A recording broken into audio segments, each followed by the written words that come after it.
څو کسان یو؟ څو کسه یو؟ اوه کسه. څومره وخت نه دغ سره یو؟ دغ سره څومره وخت کېږي؟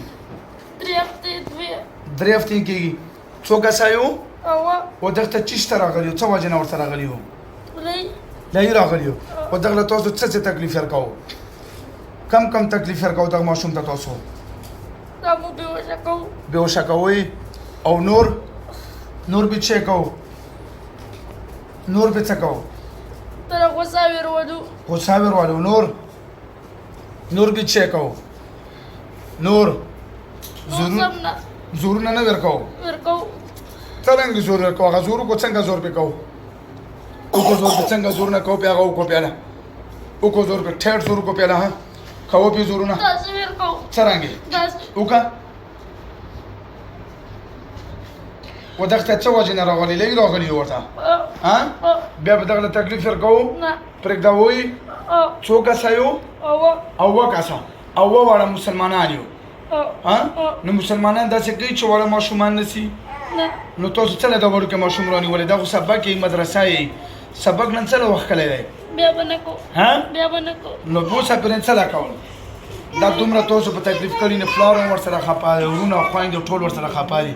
داسې ظلم څه له کوو؟ دلته ودروه. اوکه بیا راغلي وو بیا اوکه تکلیف ته ورکړی بیا نه به کوو ظلم وعده اوکه دوکه یې کړې وه بیا به دغه نه سخته سزا درکوم. اووه واړه به کلمه ویو دلته بېسار شو بیا به دا ماشوم نه بازوو. کلمه ویو اعوذ بالله من الشیطان الرجیم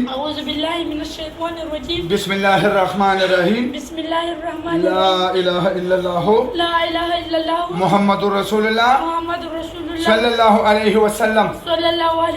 مونږ اووه واړه وعده کوو په قسم سره چې بیا به دغه ماشوم نه راځو مونږ به ترې دلته پاتې کېږو. وعده توبه وکړه. بیا یې دوکه کړې وه که کړې وه زه به دا یوه میاشت بعد بیا راغواړم چې تکلیف ته ورکړو بیا به دغه نه سخته سزا راکوه. دې واچو ګوتو ګوتو به ټیټ زور وکړو وځو بدن ورته ښه زور سره څه نوم یې؟ داود. کوم ځای؟ دارې. څنګه یې بدن دی؟ سپک ده. څه خو درته ویلي دي؟ هېڅ هم نه ویلي؟